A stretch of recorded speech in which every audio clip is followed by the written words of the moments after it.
अरे ओछू नाक पण असली नाक। MDH काश्मीरी लाल मरचानी पावडर। MDH हार्दिक રાજકોટ જરૂરથી શોકમગ્ન છે, પરંતુ ન માત્ર રાજકોટ, સમગ્ર રાજ્ય આજે શોક છે તે મનાવી રહ્યું છે। હું આપને જે દ્રશ્યો બતાવું છું તે અમદાવાદના છે। થોડીક જ વારમાં અમદાવાદના એરપોર્ટ પાસેના વિસ્તારમાં તેમનો જે અંતિમ યાત્રા છે તે લાવવામાં આવશે। મહત્વની વાત એ છે કે જ્યારે તેઓ મુખ્યપ્રધાન હતા ત્યારે આ રસ્તા ઉપર VVIP મુવમેન્ટ થતી હતી। જ્યારે તેઓ અહીંયાથી પસાર થતા હતા, જ્યારે તેઓ અહીંયા આગમન કરતા હતા, ત્યારે આ જ કાર્યકર્તાઓ તેમને આવકારતા હતા। આપ દ્રશ્ય જુઓ, અમદાવાદનો એ ઝંડા સર્કલ કે જે હંમેશા ઉચ્ચ સ્થાને ફરકતો હોય છે, પરંતુ આજે વિજય રૂપાણીના જે દેહાંતને કારણે જે આજે અડધી કાઠીએ છે, સમગ્ર રાજ્ય આજે શોક મનાવી રહ્યું છે। બીજી તરફ અમદાવાદ ભારતીય જનતા પાર્ટીનો પરિવાર છે તે તેમને અમદાવાદથી અંતિમ વિદાય આપવા માટે અહીંયા જોડાયો છે, ભેગો થયો છે। બીજી તરફ હું આપણે દ્રશ્યો પણ બતાવવાનો પ્રયાસ કરીશ કે આ જ વિસ્તાર છે કે જ્યાં આગળ હું આપણે પહેલાં કહી રહ્યો હતો એમ કે અમદાવાદના કાર્યકર્તાઓ તેમને હંમેશા સ્વાગત કરતા હતા, તેમનો આવકાર કરતા હતા। જે પ્રકારેની તેમની સરકાર હતી, જ્યારે પણ તેમનું ગાંધીનગર જવા માટે, અમદાવાદના વિવિધ કાર્યક્રમો માટે આવન જવન થતું હતું, ત્યારે હંમેશા તેમને આવકારવામાં આવતા હતા। પરંતુ આજે આ કાર્યકર્તાઓ છે તે તેમને અંતિમ વિદાય આપવા માટે અહીંયા ભેગા થયા છે। થોડીક જ વારમાં તેમની અંતિમ યાત્રા છે તે અહીંયાથી નીકળશે, પરંતુ આ પહેલાં જ્યારે તેમની અંતિમ યાત્રા અહીંયાથી નીકળી ત્યારે તમામ જે ભાજપ પરિવાર છે તે તેમને ફૂલો દ્વારા શ્રદ્ધાંજલિ છે તે આપશે। અને મહત્વની વાત એ પણ છે કે આ એ જ કાર્યકર્તાઓ છે જે હંમેશા તમામ નેતાઓને માન આપતા હોય છે અને તમામનું જે યોગ્ય જે કામ કરવાનું હોય છે તે કરતા હોય છે। ભાઈ, આ દર વખતે જ્યારે તેઓ મુખ્યપ્રધાન હતા ત્યારે અમદાવાદ હંમેશા તેમને સ્વાગત માટે આવતું હતું। આજે અમદાવાદમાંથી પૂર્વ મુખ્યમંત્રીને ભાવભીની વિદાય આપવામાં આવશે। જી, આજે વિજયભાઈ રૂપાણી સાહેબનું અને પ્લેન અકસ્માતમાં જેમનું મૃત્યુ થયું છે, સમગ્ર કર્ણાવતી મહાનગર ખૂબ જ દુઃખી છે। અને આજે જ્યારે રૂપાણી સાહેબનો સિવિલથી મૃતદેહ આજે રાજકોટ જ્યારે લઈ જઈ રહ્યો છે, ત્યારે કર્ણાવતી મહાનગરના તમામ કાર્યકર્તાઓ ખૂબ જ રડમસ અને દુઃખભરી સાહેબને વિદાય આપવા માટે અહીંયા ઊભા છે। ઓકે, શહેર ઉપાધ્યક્ષ દર્શક ઠાકર પણ છે અહીંયા।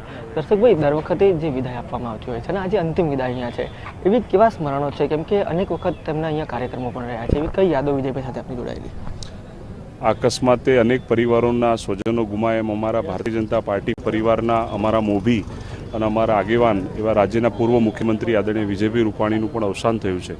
તો આ સંજોગોમાં ભારતીય જનતા પાર્ટીને ન પૂરાય તેવી ખોટ અને ન સહાય તેવું નુકસાન એ ભારતીય જનતા પાર્ટીના સૌ કાર્યકર્તાઓમાં થયું છે। અમારા માટે દુઃખની બાબત એ છે કે વિજયભાઈ જ્યારે મુખ્યમંત્રી હતા ત્યારે એમના સ્વાગત માટે આવવાનું થતું હતું, અને આજે એમને વિદાય કરવા માટે આવ્યા, તો ભારતીય જનતા પાર્ટીના સૌ કાર્યકર્તાઓ માટે આનાથી મોટો દુઃખનો દિવસ કોઈ ના હોઈ શકે। સ્વાભાવિક રીતે આજે રાજકીય શોક છે તે મનાવાઈ રહ્યો છે, તે તમામ બાબતો વચ્ચે થોડીક જ વારમાં હવે અમદાવાદના સિવિલ હોસ્પિટલમાંથી તેમનો મૃતદેહ છે તે નીકળશે। સીધા જ તેમના મૃતદેહને એક વિશેષ કોરિડોર મારફતે અમદાવાદના ગુજસેલ એરપોર્ટ ખાતે લાવવામાં આવશે, જે આપ દ્રશ્ય જોઈ રહ્યા છો। ભારતીય જનતા પાર્ટી પરિવાર દ્વારા જે તેમને અંતિમ વિદાય છે તે આપવામાં આવશે, શ્રદ્ધાંજલિ છે તે આપવામાં આવશે, અને ત્યારબાદ અહીંયાથી વિશેષ હવાઈ માર્ગે તેમને રાજકોટ છે તે લઈ જવામાં આવશે। રાજકોટમાં પણ જે પ્રકારે વિશેષ વ્યવસ્થાઓ છે અંતિમ સન્માન માટે તેમને કરવામાં આવી છે, જ્યાં કેન્દ્રીય ગૃહપ્રધાન અમિત શાહ લઈને તમામ જે કેન્દ્રીય નેતાઓ છે તે પણ હાજર રહેશે। આ ઉપરાંત ગુજરાતના મુખ્યમંત્રી છે તે પણ હાજર રહેશે। પરંતુ આ દ્રશ્ય જુઓ, આ એક કાર્યકર્તાઓ છે, અને આ વિજય રૂપાણીનો સ્વભાવ પણ ક્યાંક ને ક્યાંક કહે છે, કેમ કે સામાન્ય રીતે એવું થતું નથી કે જ્યારે નેતાઓ જતા હોય કે નેતાઓનું આવું હોય ત્યારે કાર્યકર્તાઓ છે તે તેમને દિલથી સન્માન આપે, પરંતુ આ વિજય રૂપાણી એક એવું નેતૃત્વ હતું, એક એવું વ્યક્તિત્વ હતું કે જેને વિદાય આપવા માટે કહી શકાય કે જે લોકો છે, કાર્યકર્તાઓ છે તે અહીંયા ભેગા થયા છે, અને આ લોકો જે રાહ જોઈ રહ્યા છે કે અંતિમ વખત વિજય રૂપાણી જેનું જે મૃતદેહ છે તે અહીંયાથી પસાર થાય અને તેમને શ્રદ્ધાંજલિ આપે, અને તે જ પ્રકારે જે અહીંયા વ્યવસ્થા છે તે પણ જોવાઈ રહી છે।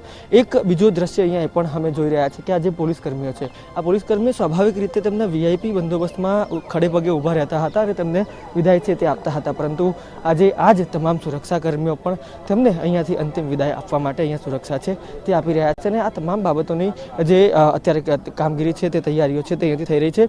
થોડીક જ વારમાં વિજય રૂપાણીનો મૃતદેહ છે તે સિવિલ હોસ્પિટલથી નીકળશે, અને સિવિલ હોસ્પિટલથી નીકળ્યા બાદ ગુજસેલ એરપોર્ટ ખાતે તે પહોંચશે, અને ગુજસેલ એરપોર્ટથી જે વિશેષ વિમાન મારફતે તેમને રાજકોટ છે તે લઈ જવામાં આવશે, અને રાજકોટમાં જે વિશેષ સન્માન સાથે કહી શકાય કે ગાર્ડ ઓફ ઓનર સાથે તેમને જે વિદાય છે તે આપવામાં આવશે, અને ત્યારબાદ જે આગામી દિવસના કાર્યક્રમો છે તે પણ કરવામાં આવશે, અને જે તમામ વિધિ વિધાન છે તેની સાથે અને રાજકીય શોક જે આજે પાડવામાં આવી રહ્યો છે. આ ઉપરાંત જે તમામ ગાર્ડ ઓફ ઓનર સહિતની જે બાબતો છે, કેમ કે એ પૂર્વ મુખ્યમંત્રી રહ્યા છે, તમામ બાબતો સાથે તેમને જે આજે અંતિમ વિદાય છે તે આપવામાં MDH બિરયાની મસાલા, પારંપરિક બિરયાનીનો અસલી સ્વાદ. असली मसाले साच साच MDH